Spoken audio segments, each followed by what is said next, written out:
Assalamualaikum warahmatullahi wabarakatuh.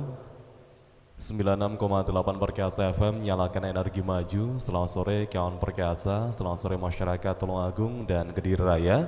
Selamat sore santriwan, santriwati Pondok Pesantren Al-Fatahiyah Miren Granti Boyolango Tulungagung. Sore hari ini saya Danang Prayogi kembali hadir menemani Anda dalam program Zona Islami Spesial Ramadan yang disiarkan langsung dari Pondok Pesantren Al-Fatahiyah Miren Granti Boyolango Tulungagung.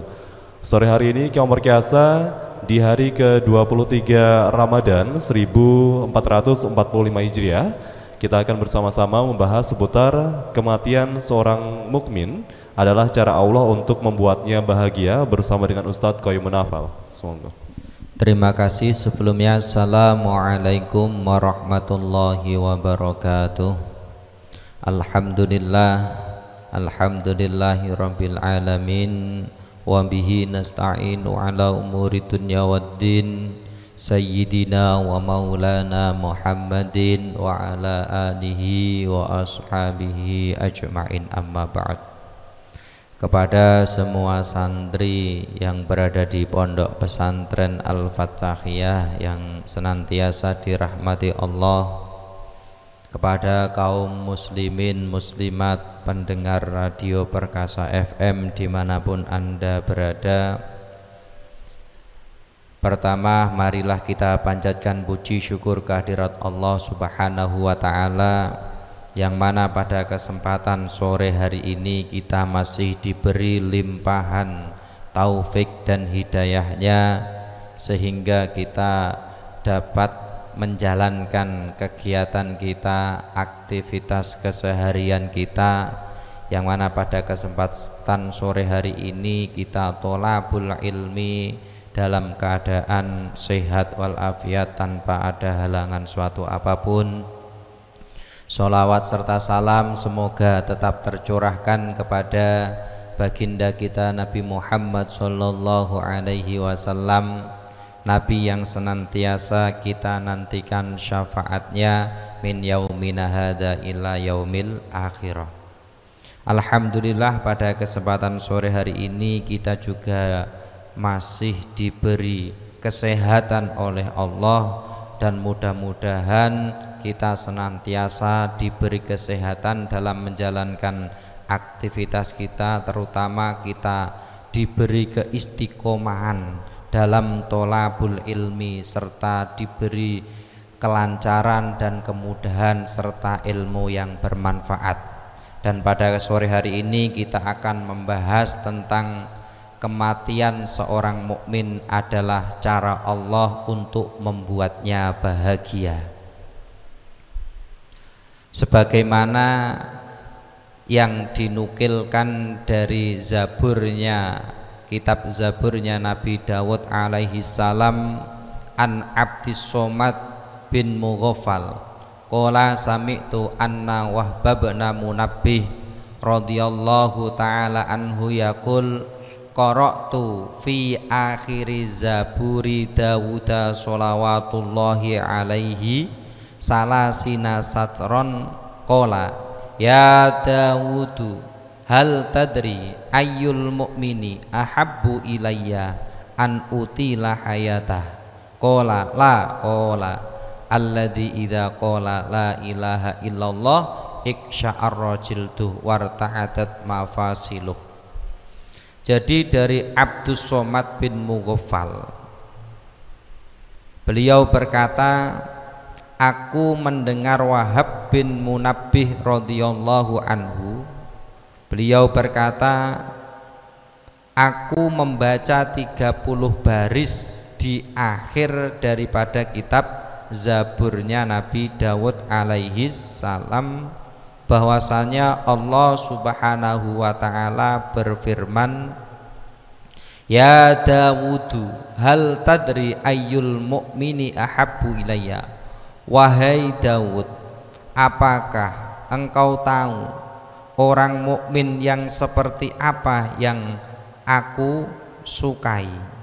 An utilah hayatahu, untuk aku beri umur yang panjang. Qala, di situ beliau Nabi Dawud menjawab la, Tidak wahai Allah. Qala, Allah menjawab, Allah berfirman, alladzi idza qala la ilaha illallah iksya'arra jilduhu warta'adat mafasiluhu. Allah berfirman, orang yang disukai Allah untuk dipanjangkan umurnya yaitu adalah orang yang ketika dia melafalkan kalimah la ilaha illallah iksya'arra jildu, maka kulitnya akan merasa merinding. Jadi orang yang dia ketika melafalkan la ilaha illallah kulitnya akan merasa merinding. Jadi kalau kita melafalkan sesuatu kok itu sampai meresap di dalam hati kita, ini biasanya kulit kita akan merasa merinding, kayak ada sesuatu yang menyentuh kita. Warta'adat mafasiluhu, dan yang kedua adalah persendiannya bergetar. Persendiannya bergetar.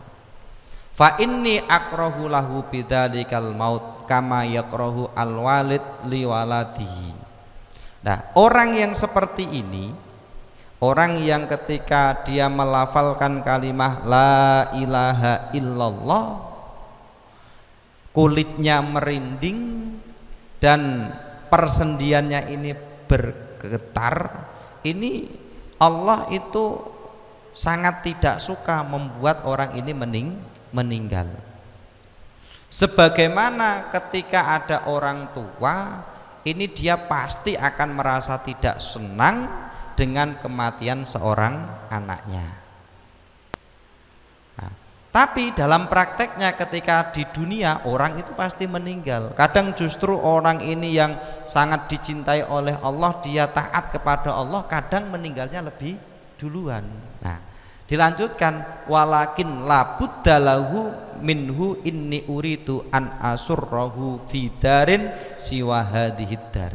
Tetapi biar bagaimanapun keadaannya, meskipun sebenarnya Allah itu mencintai orang yang ketika melafalkan lafaz la ilaha illallah kulitnya merinding dan persendiannya itu bergetar, ini mau tidak mau harus oleh Allah diambilnya, dicabut nyawanya. Kenapa? Nah, perumpamaannya Allah tidak, sebenarnya kan tidak suka seperti itu, tapi dalam prakteknya Allah tetap mencabutnya. Kenapa? Karena inni uridu an asurrahu fi dari siwa hadhid dar. Sesungguhnya saya di sini Allah, sesungguhnya Allah itu menginginkan membuat bahagia orang tersebut, yaitu pada suatu tempat yang mana selain tempat ini. Maksudnya apa? Ingin menempatkan hamba yang ketika melafalkan la ilaha illallah ini kulitnya merinding dan persendiannya ini bergetar, ini di suatu tempat yang mana tempat itu bukan dunia ini. Kenapa kok seperti itu? Karena fa inna na'imaha balaun. Sesungguhnya kenikmatan yang ada di dunia, jadi kenikmatan dunia ini itu adalah sebuah bencana. Jadi kenikmatan yang ada di dunia ini yang diberikan oleh Allah kepada kita ini sebenarnya adalah bencana. Warakhauha syiddatun, dan kemakmuran yang ada di dunia ini itu juga merupakan kesulitan. Wa fiha aduun la ya'lunakum khobala, dan di dalam dunia ini itu ada musuh yang mana musuh ini tidak akan bermain-main untuk membuat kerusakan pada hamba tersebut. Nah, jadi musuh yang ada di dunia ini itu tidak bermain-main untuk merusak hamba tersebut. Nah, kenapa? Karena dikatakan yajri minkum kamajroddam yajri minkum kamajroddam, karena musuh ini ini berjalan di dalam tubuh kita, itu berjalannya mengikuti aliran darah. Berarti kan menyatu dengan diri kita, menyatu dengan diri kita. Ini yang dikhawatirkan oleh Allah Subhanahu wa ta'ala. Maka min ajli dzalika ajaltu auliyai ilal jannah. Maka karena hal tersebut, khawatir orang yang dicintai oleh Allah ini terkena bisikan setan, terkena dengan hasutan setan, terus kalah dengan nafsunya, oleh Allah langsung cepat-cepat untuk membuat orang yang dikasih ini meninggal dunia, sehingga nanti dimasukkan ke dalam surganya Allah Subhanahu wa ta'ala. Laula dzalik lama mata Adamu wa waladhu hatta yunfakha fis-sur. Andai kata tidak seperti itu, andai kata orang yang taat kepada Allah Subhanahu wa ta'ala ini kok tidak disegerakan ajalnya oleh Allah, mestinya Nabi Adam beserta anak keturunannya itu tidak akan meninggal dunia, tidak akan diambil nyawanya oleh Allah, sehingga ditiupnya, sehingga apa? Sehingga ditiupkan sangka kala. Maksudnya apa? Hingga akhir kiamat. Nah, inilah apa? Orang mukmin ini dicabut nyawanya oleh Allah Subhanahu wa ta'ala. Ini tujuan daripada Allah, maksud Allah adalah untuk membahagiakan orang mukmin tersebut. Nah, bahagia bukan hanya sekedar kebahagiaan yang fana, bukan, tapi kebahagiaan yang sifatnya selama-lamanya. Maka dari ini bisa kita ambil pelajaran. Yang pertama apa? Biasanya orang yang beriman kepada Allah, dia semakin takut kepada Allah, tentunya dengan harapan yang besar kepada Allah. Kalau melihat ketaatannya, pasti dia itu lebih berhak diberi umur panjang oleh Allah. Karena dikatakan alladzi idza qala la ilaha illallah iksya'ara jilduhu warta'atat mafasiluhu fa inni akrahu lahu dzalik. Jadi apa? Orang yang seharusnya berhak dipanjangkan umurnya oleh Allah itu adalah orang yang ketika melafalkan kalimah la ilaha illallah, kulitnya itu akan merinding, warta'atat mafasiluhu, dan persendiannya akan bergetar. Apa? Membuktikan kalau dia itu benar-benar takut kepada Allah Subhanahu wa ta'ala. Orang yang seperti ini dianalogikan oleh Allah, digambarkan oleh Allah, Allah dengan orang yang seperti itu sebenarnya tidak senang untuk mencabut nyawanya. Sebagaimana ada orang tua ini pasti tidak akan pernah senang ketika mendengar anaknya itu meninggal dunia.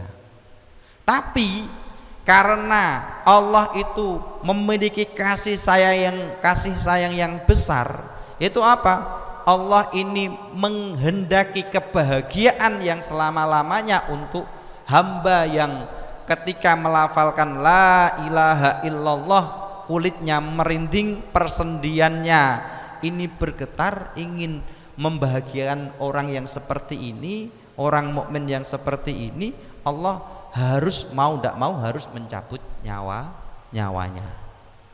Kenapa? Karena ketika orang ini di dunia, maka perlu diketahui dunia itu kenikmatannya saja merupakan bencana.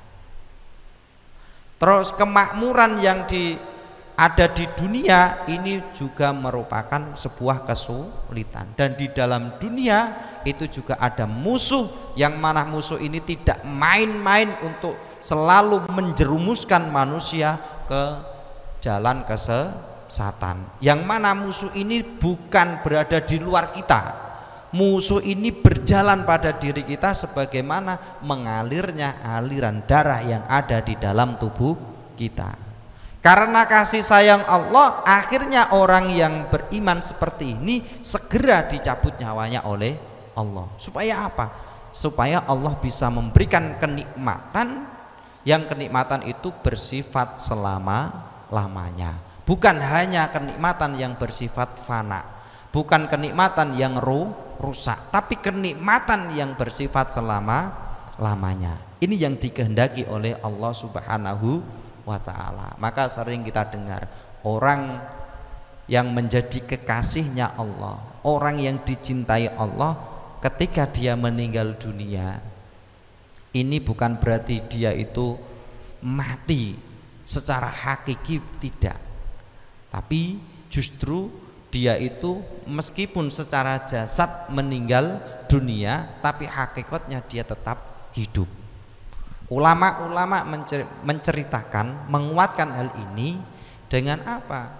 Dengan adanya orang-orang yang dikasihi oleh Allah, orang-orang yang dicintai oleh Allah, itu meskipun dia sudah beratus-ratus tahun wafat, dia namanya tetap dikenang oleh orang yang masih hidup, bahkan ila yaumil qiyamah.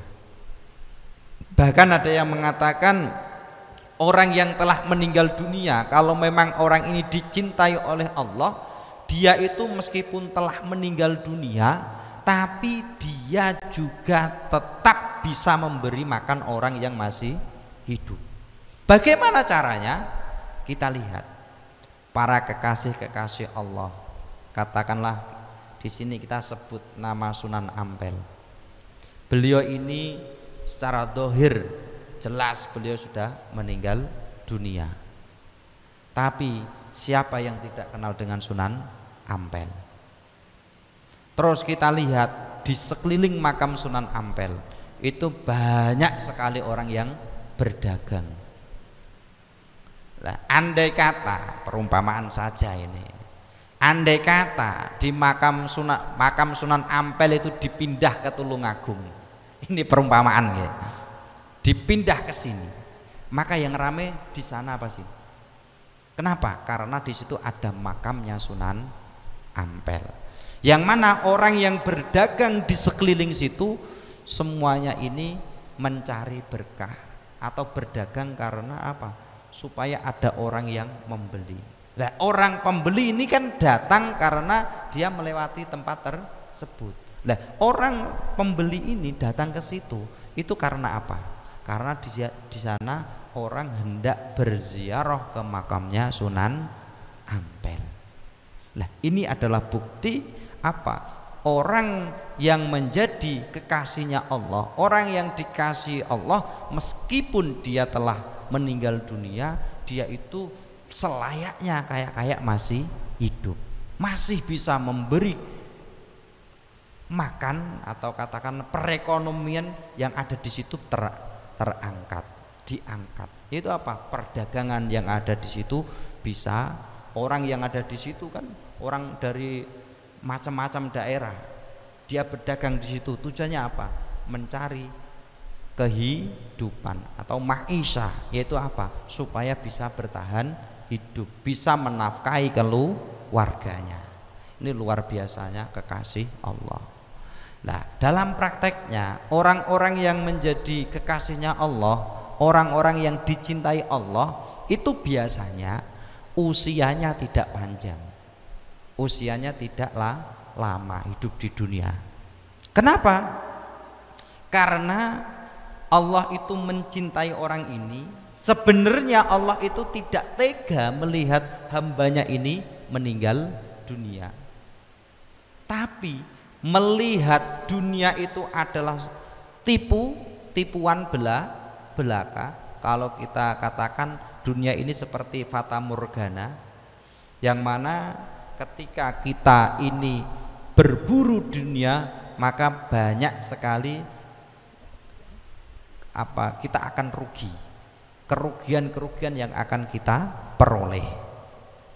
Nah, namanya fata morgana itu apa? Fata morgana itu kan ketika kita melihat jalan, di situ jalan beraspal, di tengah siang siang bolong sangat panas, kayak di jalan itu kan ada apa? Ada air, nah, ada sumber air. Setelah kita telusuri ternyata tidak ada apa-apanya. Makanya ulama-ulama terdahulu, orang-orang soleh terdahulu itu menjadikan dunia itu hanya sekedar pada genggaman tangan, tidak sampai masuk ke dalam hati. Kenapa? Meskipun dunia ini tempatnya tipuan, tapi dunia ini tetap menjadi sarana kita sampai menuju ke desa akhirat, menuju kita ke akhirat. Kalau kita di dunia ini tidak bisa beribadah, bagaimana nanti kita di akhirat? Ya rugi kita. Makanya menjadi simbolis orang yang melaksanakan ibadah sholat itu kan harus menutup aurat. Nah, ketika menutup aurat itu menggunakan apa? Menggunakan baju, menggunakan pakaian. Maka pakaian ini yang ada pada diri kita ini sewaktu-waktu bisa kita lepas. Maksudnya apa? Dunia ini hanya sekedar di genggaman tangan saja. Jangan sampai dunia ini masuk ke dalam hati kita. Karena dunia, harta dunia ini itu adalah ra'su kulli khati'atin. Apa? Poros atau inti daripada kerusakan itu adalah dunia, terutama orang yang mencintai dunia. Kenapa kok seperti itu? Karena dikatakan fa inna na'imaha balaun.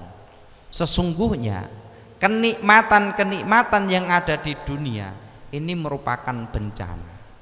Kenikmatan itu sesuatu yang membuat kita bahagia atau sesuatu yang membuat kita bersedih. Jelas kenikmatan itu pasti membuat kita bahagia. Contoh, kita tidak punya uang, ternyata kita dapat uang, membuat kita bahagia atau membuat kita sedih? Bahagia. Oh, ini bisa nanti untuk pakai bukber ini, nah, beli baju untuk Idul Fitri atau Lebaran ini. Nah, tapi prakteknya orang yang banyak musuh itu orang yang tidak punya uang atau orang yang uangnya banyak? Orang yang uangnya banyak. Ada orang kaya raya, dia memiliki uang banyak. Di situ dia ada orang yang datang untuk meminta-minta. Awalnya dikasih, ternyata ada datang lagi meminta-minta, dikasih lagi, datang lagi, dikasih lagi. Ternyata semakin banyak orang yang tahu, semakin banyak orang yang datang. Seharusnya ketika datang dikasih terus atau ditolak? Ketika dia dikasih, maka kan dia akan berpikir, masa ada orang kok sukanya minta terus. Nah, ketika tidak dikasih, maka akan muncul sebuah lakop baru. Lakop baru apa? Sebutan baru. Itu orang kaya dimintai uang saja tidak pernah dikasih, padahal sebelumnya ketika datang itu dikasih. Bahkan kadang orang itu sampai ada dendam. Saya itu ada orang kaya, kok tidak mau bersedekah? Padahal sebenarnya bersedekah, hanya saja yang minta itu terlalu banyak. Akhirnya yang tidak diberi, dia merasa, oh ya orang ini memang tidak benar ini. Coba perhatikan, kalau saja yang minta si A pasti langsung diberi. Tapi kenyataannya kalau kelompok kita yang minta tidak pernah diberi. Akhirnya terjadi musuh terselubung. Apa? Kalau gitu nanti malam kita bereaksi. Nah, ini akhirnya apa? Akhirnya akan naimaha balaun, sebuah bencana. Apa? Akhirnya kan perampokan, mengambil hartanya dengan paksa. Nah, orang yang sombong itu gara-gara salah satu penyebabnya karena dia banyak uang atau dia tidak punya uang. Penyebab utamanya ya kebanyakan karena dia banyak uang, memiliki jabatan. Sehingga apa? Akhirnya musuhnya banyak. Apa? Dia benar naimaha, dia di dunia punya uang banyak, mau beli itu semuanya dia mampu, tapi musuhnya juga banyak. Nah, jadi ini yang dimaksud wa fa inna naimaha balaun. Allah itu tidak suka kalau ada kekasihnya, orang yang dicintai oleh Allah ini dia dapat label dari sesama manusia apa? Ini orang pelit. Padahal ini kekasihnya Allah, tidak suka. Makanya biasanya orang yang menjadi kekasihnya Allah, orang yang dicintai oleh Allah, itu kehidupan dunia dibuat cukup. Cukup, paham maksudnya? Cukup itu ya pengennya apa ada. Kenapa kok seperti itu? Karena orang yang hatinya dekat dengan Allah dan dia dikasihi oleh Allah, dirahmati oleh Allah, meskipun dia punya uang banyak, itu dia akan menggunakan untuk dirinya secukupnya saja. Yang lain digunakan untuk kemaslahatan umat. Oh, di sana kok membutuhkan, langsung diberi. Jadi yang dibutuhkan hanya sesuai kecukupan saja, tidak berlebihan. Kenapa? Dia tahu kalau menggunakan uang terlalu banyak sampai israf, sampai boros, ini akan mengakibatkan apa? Dia itu tidak disukai oleh Allah Subhanahu wa ta'ala. Dia akan disukai oleh setan. Dibenci Allah, disukai setan. Ini yang repot. Terus ada lagi orang yang hartanya banyak, hartanya melimpah. Ini juga dia merupakan sebuah bala atau bencana. Apa? Orang katakanlah dia punya sapi 100 ekor. Punya sapi berapa? 100 ekor. Di waktu malam, ternyata malam itu ada, di malam sebelumnya ada warga yang melihat ada gelagat orang mau mencuri. Maka ketika mendengar hal tersebut, yang dilakukan pemilik sapi atau juragan sapi apa? Dia malam itu akan tidur dengan nyenyak, atau justru dia malam itu akan tetap kepikiran sapinya? Tetap akan kepikiran sapinya.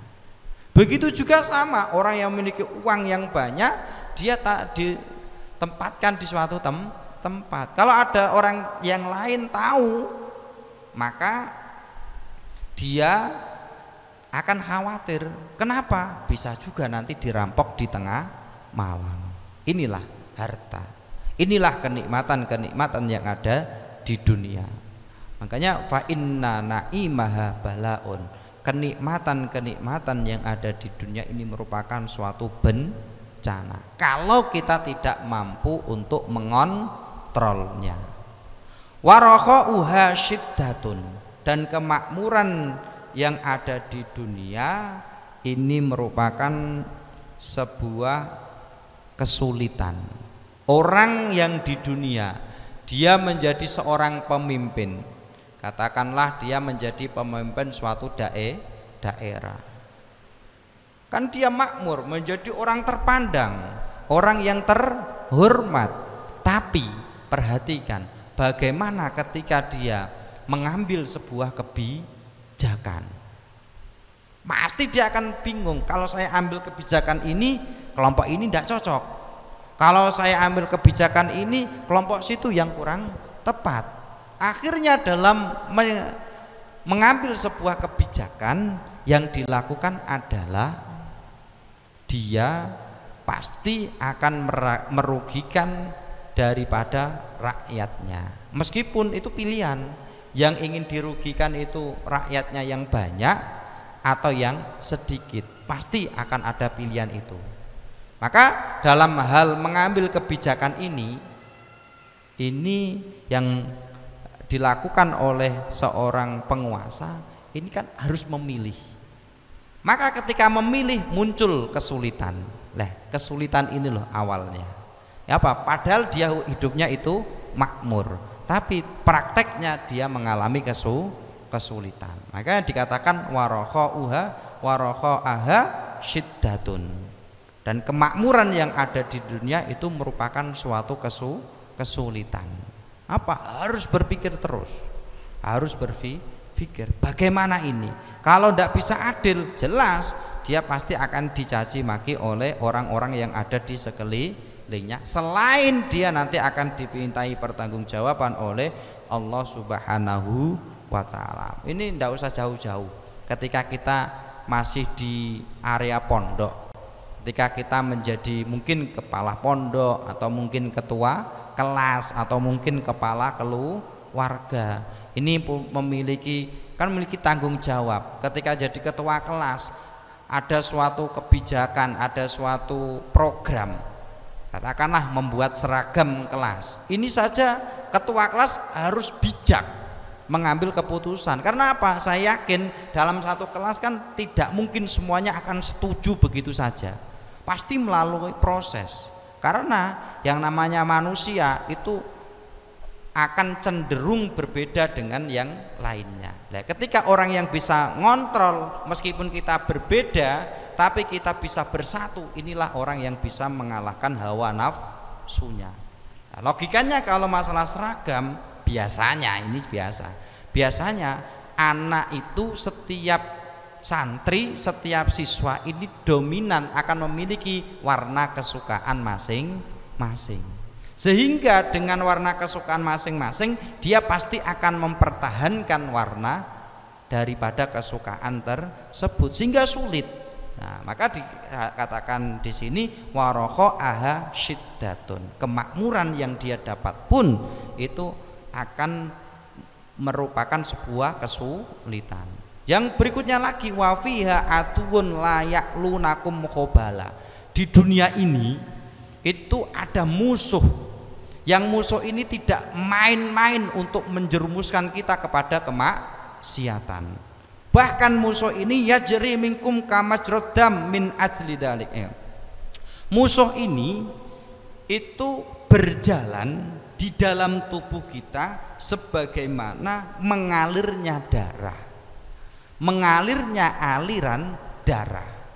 Loh, kita kenal dengan yang namanya setan. Jadi di dalam diri kita itu ada yang namanya hawa nafsu, ada yang namanya setan. Nah, setan ini yang akan selalu membisikkan kemaksiatan kepada telinga kita. Contohnya, setan itu ketika melihat ada seorang mukmin, dia itu mengatakan sholat itu tidak wajib di awal waktu, mundur molor. Sholat itu boleh dilaksanakan di akhir waktu. Pokoknya yang penting tidak keluar dari waktu tersebut.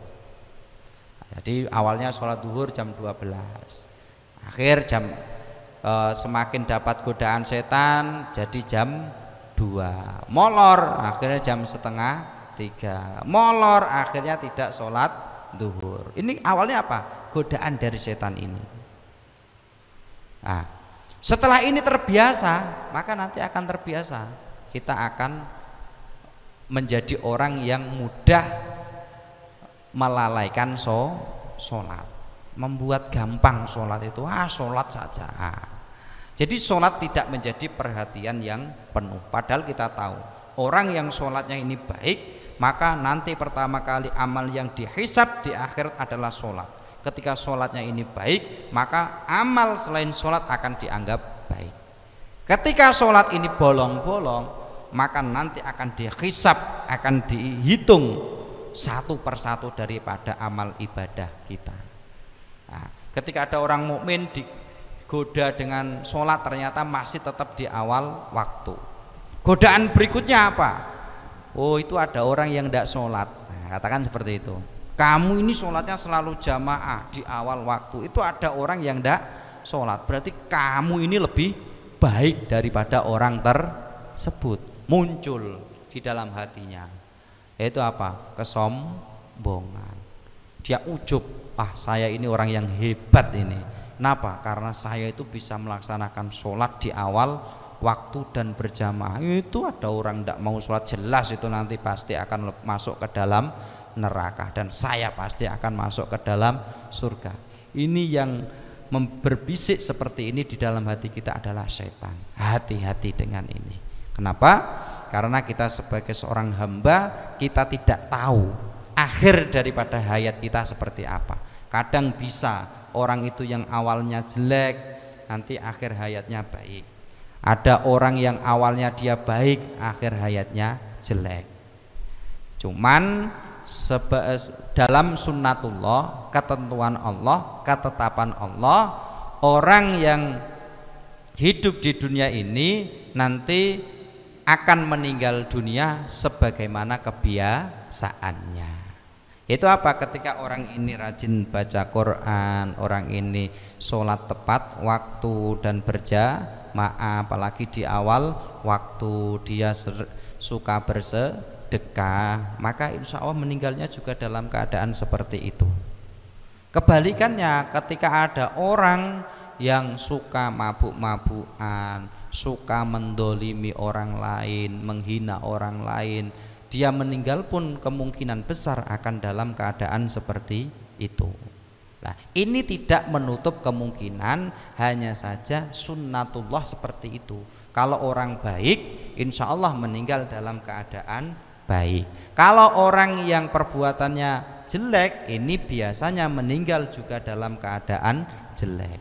Cuman itu tidak menutup kemungkinan, seperti apapun kita ini tidak tahu daripada akhir hayat kita. Makanya kita itu yang paling baik adalah kita harus takut terhadap kejelekan itu terjadi pada diri kita, dan harus berharap kepada Allah kalau kita itu dicintai oleh Allah Subhanahu wa ta'ala. Sehingga dengan hal tersebut kita akan selalu ingat kepada Allah.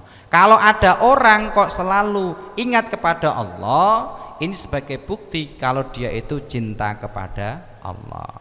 Sama saja seperti orang lawan jenis, kok dia selalu teringat namanya, lawan jenisnya. Oh, ketika itu selalu teringat namanya.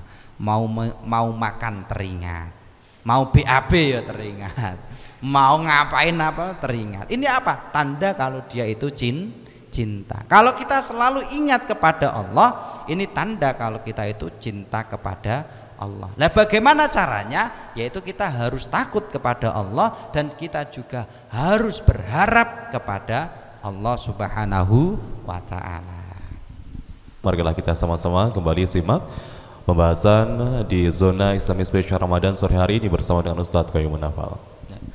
Ini ada sebuah kisah, yaitu warada fi majlisi tafsiril Quran li Syekh al-Imam Az-Zahid Ya'qub Al-Kisai rahimahullah ta'ala, inna Hazim bin Walid, sesungguhnya Hazim bin Walid radhiyallahu ta'ala anhu marodo.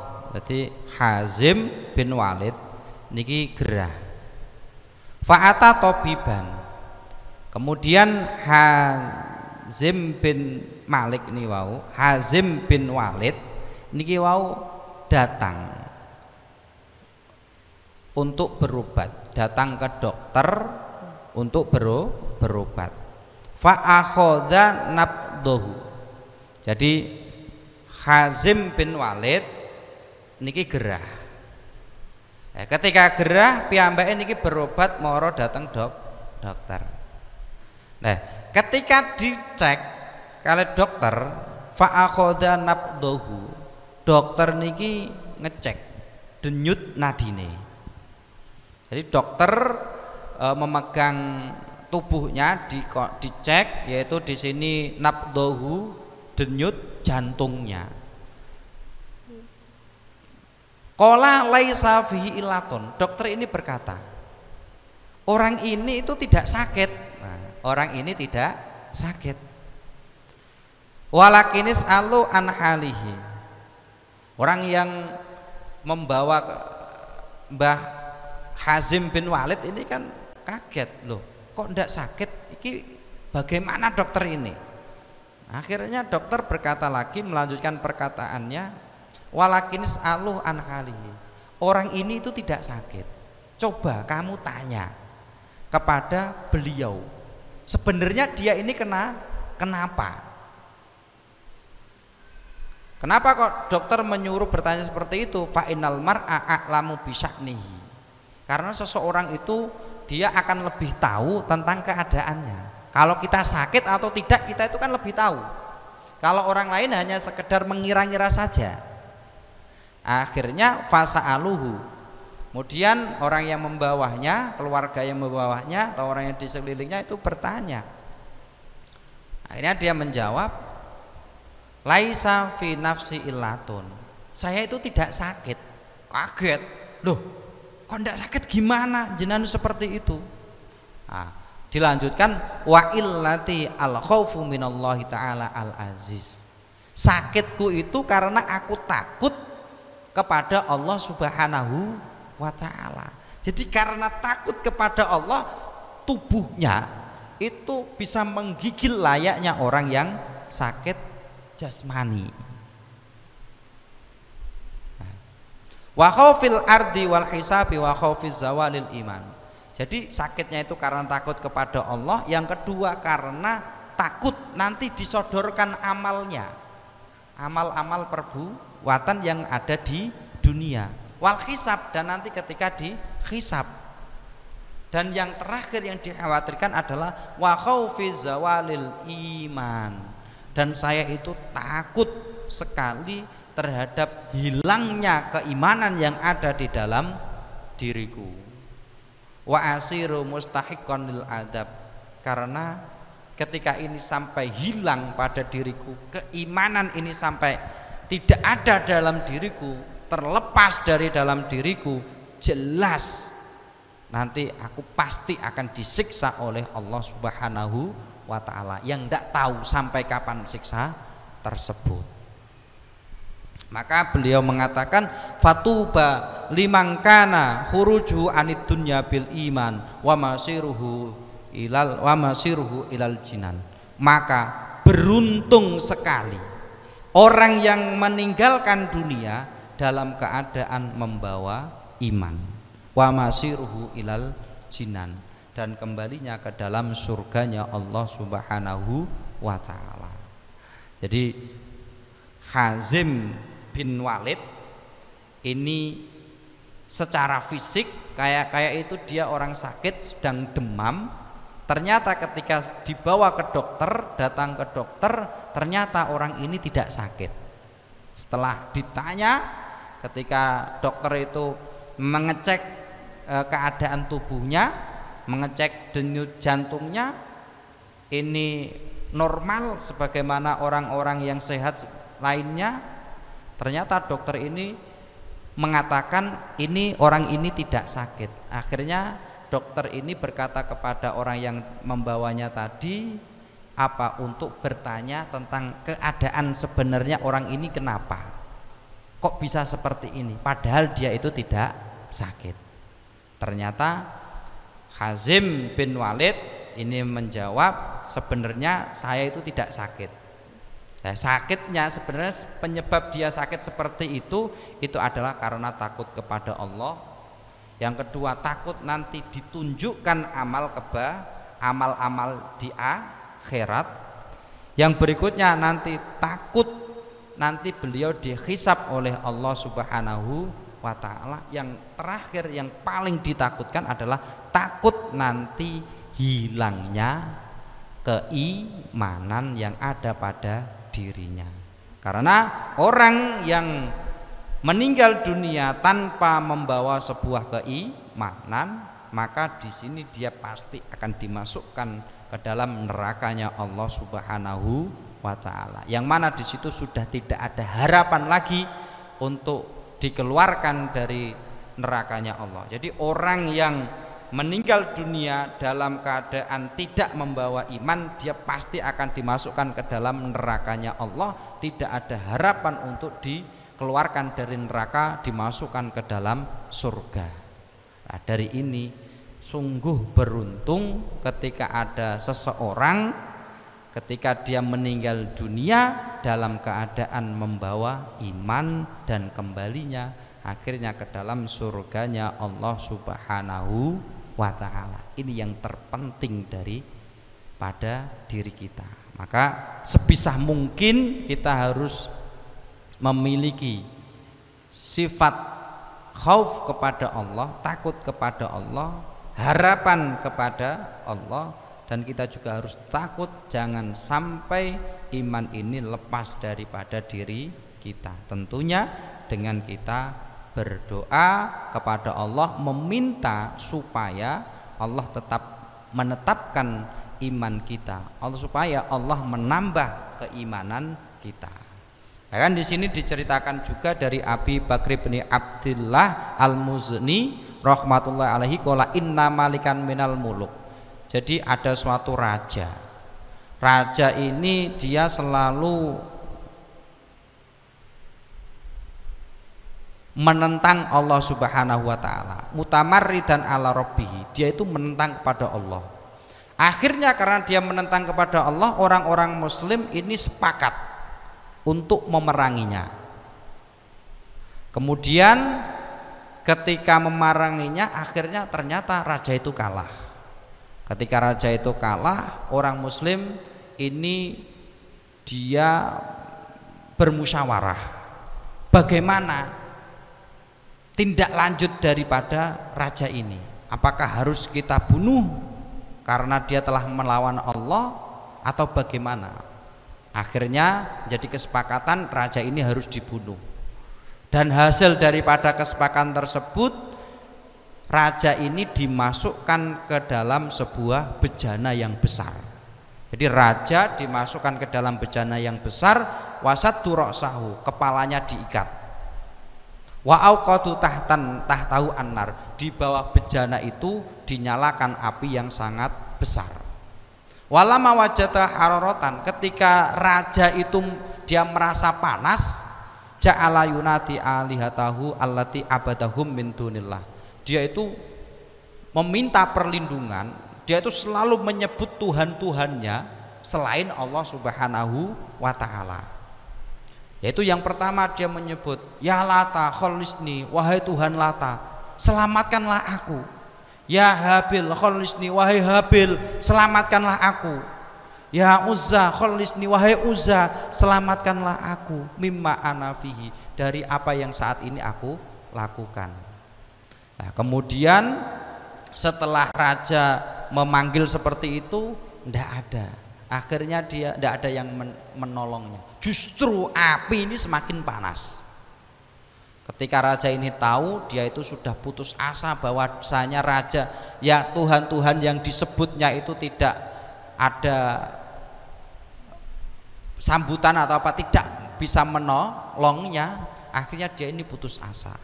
Ketika putus asa, akhirnya dia teringat, dia itu dulu pernah menyembah kepada Allah Subhanahu wa taala. Akhirnya dia itu melafalkan la ilaha illallah Muhammadur Rasulullah. Setelah melafalkan itu, Allah Subhanahu wa taala mengutus hujan dari langit untuk memadamkan api tersebut. Kemudian Allah juga mengutus angin, yang mana angin ini membawa bejana yang berisi orang tersebut. Ini memutar-mutar di langit. Jadi memutar-mutar di antara bumi dan langit, sampai akhirnya bejana itu tidak terlihat. Nah, ketika tidak terlihat oleh Allah, akhirnya orang ini oleh angin itu dibawa ke suatu tempat, yang mana tempat ini orang itu tidak pernah menyembah Allah Subhanahu wa taala. Ketika sampai di situ, orang yang raja yang berada di dalam bejana ditemukan oleh orang yang berada di sekelilingnya. Di situ dikeluarkan dari bejana, terus dirawat, terus setelah itu disuruh menceritakan kenapa kok bisa seperti ini. Akhirnya raja menceritakan kalau dia itu seorang raja karena dia ini menentang Allah. Akhirnya oleh orang muslim ini diperangi, setelah diperangi akan dibunuh dalam keadaan itu. Akhirnya dia itu memanggil Tuhannya selain Allah, tidak ada yang komen, tidak ada yang bisa menyelamatkan. Justru semakin bara api semakin panas. Setelah melihat cerita itu, akhirnya orang-orang yang ada di kampung itu yang awalnya itu tidak kenal Allah sama sekali, akhirnya semuanya masuk Islam. Inilah keistimewaan la ilaha illallah Muhammadur Rasulullah. Maka kita sebagai orang mukmin kita harus tahu bahwasanya sebenarnya Allah itu tidak suka ada hambanya yang meninggal dunia. Tapi karena kasih sayang Allah, akhirnya Allah mencabut nyawa hamba tersebut, hamba yang mukmin ini, hamba yang ketika melafalkan la ilaha illallah iksya'ar rajiltu, hatinya, kulitnya merinding, terus persendiannya bergetar. Ini tujuannya apa? Ingin membuat bahagia yang selama-lamanya. Intinya apa? Kematian yang dirasakan oleh seorang hamba yang beriman, orang yang taat kepada Allah, ini adalah cara, satu-satunya cara Allah untuk membuat orang itu bahagia selama-lamanya. Karena kenikmatan yang ada di dunia itu adalah hakikatnya adalah bencana, kemakmuran yang ada di dunia itu hakikatnya adalah kesusahan. Sedangkan kita ini memiliki musuh yang abadi. Musuh ini tidak main-main untuk menjerumuskan kita ke dalam kemaksiatan, yang akhirnya apa? Kita akan dibenci oleh Allah, akan dimurkai oleh Allah kalau kita sampai mengikuti hasutan tersebut. Bahkan musuh ini bukan hanya sekedar di luar tubuh kita, musuh ini berada di dalam tubuh kita, berjalan di dalam tubuh kita sebagaimana berjalannya darah. Kita kenal dengan setan. Nah, setan ini menggoda setiap hamba Allah, hambanya Allah, menggoda orang-orang yang beriman, umatnya Nabi Muhammad SAW sesuai dengan kelasnya. Kalau kelasnya ini biasa, maka setan yang goda biasa. Kalau kelasnya ini dia kelas yang tinggi, kelasnya katakan seperti kekasihnya Allah, godaannya juga semakin luar biasa. Makanya kalau di kalangan kita akademisi itu ada profesor, jadi ada SPD sarjana pendidikan, ada MPD magister pendidikan, ada doktor, ada profesor. Kalau setan juga melebihi. Bahkan malah setan ini tidak ada yang meninggal dunia. Setan selama-lamanya. Nanti meninggalnya apa? Ketika sudah hari kiamat.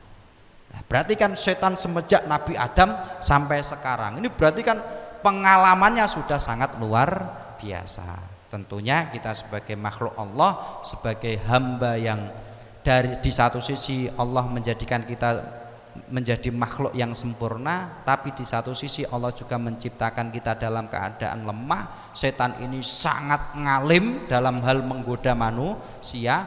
Kita sebagai makhluk yang lemah, jangan pernah kita berputus asa daripada meminta kepada Allah Subhanahu wa ta'ala. Sehebat-hebatnya setan, ini adalah makhluk.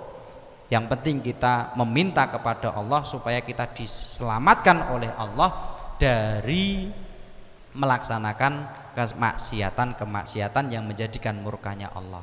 Yang penting kita selalu berdoa kepada Allah supaya kita diberi kekuatan untuk melawan setan. A'udzubillahi minasyaitonirrajim. Bismillahirrahmanirrahim. Alhamdulillahirabbil alamin. Hamdan syakirin, hamdan na'imin, hamdan yuwafi ni'am wa yukafi mazidah. Ya Rabbana lakal hamdu kama yanbaghi li jalali wajhika wa li 'azimi sultanik. Allahumma shalli ala sayyidina Muhammadin sholatan tunjina biha min jami'il ahwani wal afat wa taqdi lana biha jami'al hajat wa tudahhiruna biha min jami'is sayyi'at wa tarfa'una biha indaka 'ala darajat wa tuballighuna biha aqsal ghayat min jami'il khairat fil hayati wa ba'dal mamat. Allahumma barik lana fi hayatina, barik lana fi ulumina, barik lana fi arzaqina, barik lana fi ahlina wa zawjatina wa dhurriyyatina wa auladina wa talamidina wa syekhina wa jama'atina, wa barik lana fi mautina wa fi ba'da mautina. Allahumma a'inna ala dzikrika wa syukrika wa husni ibadatik. Allahumma an isna bil maudatil ula wal wiladati tsaniya wa ahyina bil hayatil baqiya fi hadhihi dunya al faniya. Rabbana atina fid dunya hasanah wa fil akhirati hasanah wa qina adzabannar. Subhana rabbika rabbil izzati amma yasifun, salamun alal mursalin walhamdulillahi rabbil alamin. Wal afu minkum. Assalamualaikum warahmatullahi wabarakatuh. Waalaikumsalam warahmatullahi wabarakatuh. Baru saja Anda simak Zona Islami Spesial Ramadan yang disiarkan langsung dari Pondok Pesantren Al-Fatahiyah Miren Ngranti Boyolali Tulungagung bersama dengan Ustadz Qayyum Menafal. Saya Danang Prayogi pamit undur diri. 96,8 Perkasa FM, nyalakan energi maju. Selamat sore, sampai jumpa. Wassalamualaikum warahmatullahi wabarakatuh.